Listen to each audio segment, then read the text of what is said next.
မင်္ဂလာပါဒီနေ့ episode 3ရဲ့စာမှာတော့ bossy mama က radar မှာစစ်စစ်ကြည့်လိုက်ရ zombie တွေအပြည့်ရှိနေတာကိုတွေ့လိုက်ရပါတယ် bossy mama ကလက်နက်တွေပဲမှလဲလို့မေးလိုက်ပါတယ် bossy mama ရဲ့ဖွဲ့သားရဲ့ကတော့လက်နက်တွေစင်တစ်ဖြစ်နေပြီလို့ bossy mama ကိုပြောလိုက်ပါတယ်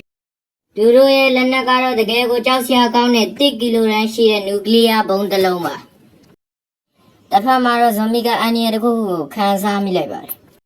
ပေါစီမမကသူ့လက်နက်တွေစင်စ်ဖြစ်သွားပြီဆိုတာကိုသိတော့အရန်ကောင်းတယ်လို့ပြောလိုက်ပါတယ်။နျူကလ িয়ার ဘုံကြီးကတော့နောက်မိနစ်ပိုင်းတွင်ဇွန်ဘီမြို့ပေါ်ကိုကျဲချပြီးဇွန်ဘီတွေကိုအမြင့်ဖြတ်တော့မှာပါ။ကောင်မလေးကဒီယွန်စရာကောင်းတဲ့ဖို့ကောင်တွေကိုနျူကလ িয়ার ရတာမြည်ကားလိုက်စမ်းလို့အမိတ်ပေးလိုက်ပါတယ်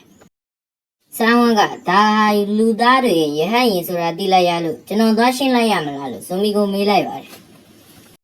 ဇွန်ဘီကဆန်းဝန်းကိုလူသားတွေနဲ့တိုက်ခိုက်ခိုင်းမဲ့အစားမျိုးသူမျိုးသားတွေကိုအရင်ဆုတ်ခွာခိုင်းလိုက်ပါငါကိုယ်တိုင်ဖြီးရှင်းမယ်လို့အမိတ်ပေးလိုက်ပါတယ်တစ်ဖက်မှာလည်းကောင်းမလေးကခြေချင်းတပ်ဖွဲ့တွေကိုအောက်ကိုလွတ်လိုက်ပြီး20မိနစ်အတွင်းမှာပုံအောင်နေတဲ့လူသားတွေကိုကယ်ထုတ်ပြီးအမြဲပြန်ထွက်လာကြလို့ညွှန်ကြားလိုက်ပါတယ်အဲဒီနောက်သူတို့ကမြေပြင်မှာဘောအစင်ဖို့ကောင်တော်ရှိနေတာကိုတီကားတာကြောင့်အစွမ်းအထက်ဆုံးစစ်သားတယောက်ကိုလွတ်လိုက်ပါတယ်အဲဒီစစ်သားကဒီဖို့ကောင်ကိုငါးလက်ထဲကဓာတ်နဲ့အပိုင်းပိုင်းဖြစ်အောင်ခုတ်ပိုင်းလိုက်မယ်လို့ကျိန်းသွားလိုက်ပါတယ်ရေပြင်ပေါ်မှာလည်းဖို့ကောင်တွေကစဝေးနေကြတယ်အဲဒီနောက်မှာနောက်ထပ်ဖွဲ့ကြီးတစ်ခုကိုပြသထားပြီးမင်းတို့နားလည်အောင်ရှင်းပြရမယ်ဆိုပေါ့စီမမတို့ကတစ်ဖွဲ့ဒီဖြူအောင်ဝတ်စုံတွေကတစ်ဖွဲ့ပေါ့ဒီဖြူအောင်ဝတ်စုံတွေကဘီလင်အဖွဲ့อ่ะသူတို့ကစွမ်းရှင်အကယ်ဒမီကလူတွေရောက်လာပြီဇိုမီတွေရဲ့ဒီနေရာကိုတည်ရကြပြီလို့သတင်းပို့ပါတယ်ဒါပေမဲ့သူတို့ကောင်းဆောင်ကဒီကောင်တွေကိုကစားဝင်ပေးလိုက်ပါလို့ပြောပြီးခလုတ်တစ်ခုကိုနှိပ်လိုက်ပါတယ်အဲဒီအခါမှာတော့လူသားတွေကိုဖမ်းလာတဲ့လောင်ရင်ကြီးကဇွန်မီတွေကြားထဲကိုပြောကြလာပါတယ်။လောင်ရင်ကြီးကြားလာတဲ့ပေါ့စီမမတို့အဖွဲ့ကလည်းဇွန်မီတွေလာနေပြီလူသားတွေကိုကယ်တင်ဖို့ပြေးကြရေးဆိုပြီးစားပြစ်ပါတော့တယ်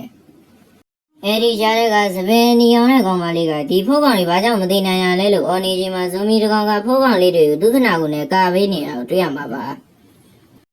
အဲဒီအချိန်မှာစစ်သားတယောက်အာဗီဂျီတလက်ကိုင်းကဇွန်မီကိုချိန်ကပြစ်လိုက်ပါတော့တယ်။အာဗီဂျီပြန်အကြောင်းပေါက်ကွဲမှုတစ်ခုဖြစ်သွားပြီးမိကုံးတွေကြံခဲ့တဲ့အချိန်မှာပဲအာဗီဂျီနဲ့ပြစ်လိုက်တဲ့စစ်သားကြီးတို့စစ်သားတယောက်ကပြေးလာပြီးဆာရရက်ကိုပေးလိုက်ကသူကဇွန်မီမဟုတ်ဘူးဗျလူသားတွေကိုကာဝယ်ပေးနေတဲ့သူရဲ့ကောင်းပဲဇွန်မီမြန်တော်မှုစတာနာပဲရှိတယ်လို့ပြောလိုက်တဲ့အချိန်မှာပဲစစ်သားကလည်းငါပြစ်မဲ့လူကိုတမိပြီလားလို့စိုးရင်သွားပါတယ်အဲဒီချိန်မှာပဲမြူဘိုးတွေကရိတ်တကူထွက်လာခဲ့ပါတယ်အဲ့ဒါကတော့ဇွန်ဘီပါဇွန်ဘီကအဆင်းရလေးတခုတော့မထင်ခဲ့ပါဘူးအဲဒီချိန်မှာပဲဗေဒါကနေမြေပြင်မှာဘောအဆင်းဇွန်ဘီတကောင်ရှိနေတယ်လို့ပြလာတာကြောင့်အဖွဲကောင်းဆောင်ကအောက်ကိုဟီယိုတယောက်လိုခုံစင်ပြီးတိုက်ခိုက်ဖို့လုံးပါတော့တယ်ဒါကတော့ episode 3လေးပါ episode 4နဲ့5မှာပြန်လည်ဆောင်ပေးကြပါမယ်ကျွန်တော်နာမည်ကတော့ Mikey ပါ like and subscribe လေးလုပ်ပေးကြပါဦးတနေရာမှာအမားပါဝိုင်းခွင့်လုပ်ပေးကြပါ